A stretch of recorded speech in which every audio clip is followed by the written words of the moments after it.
So today we're going to discuss omnipresence, another attribute of God. So what does it mean? It's a condition of being present everywhere all at once. Since God is infinite, he transcends the limitations of space, and he also is present everywhere at all times. Created objects, such as ourselves, are obviously limited by space. See, we're limited by space. We might grow over time, but we're still limited by space. For example, we can only be at one place at one time. Thank goodness. We'll look at Psalm 139, where King David realizes that you can never escape from God's presence. Even if you hide in the dark, you still can't hide from God. You may not be able to perceive him, but he's there. So even though God is present all the time, everywhere, he's not perceived everywhere. This is a very important point. He can be fully present and yet hidden from creation. He can make his presence either known in blessing or judgment. We'll see this in later in Scripture. Important to note that God is nowhere. There is nowhere that God is absent. Not yet, anyway. All right. Omnipresent is not pantheism. God made the world, but he's not the world, right? Otherwise, if he made himself into something that decays over time, he wouldn't be infinite. And so he would never, he made the world, but he wouldn't confine him, all of a sudden confine himself to that. He's spirit. He's not spatial, he's immaterial, and he's outside of time. So he can't be, pantheism can't be the right way of looking at it. He has no parts. He's not split across multiple places.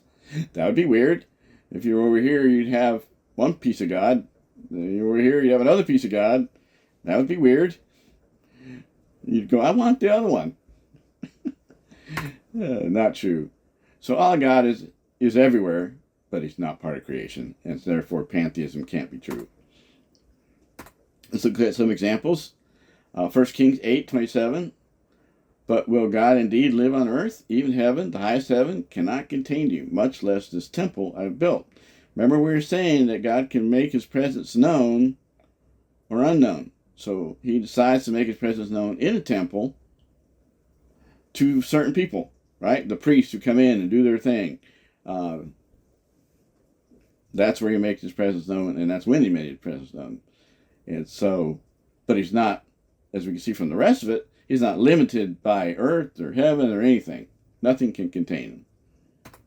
How about Psalm 95, 3-5? For the Lord is a great God, a great king above all gods. When we talk about gods, we're talking about fallen angels and Satan who masquerade as God, but they're not God. They don't have those limitations. I mean, they're not bound. They're bound by the limitations that God put on them.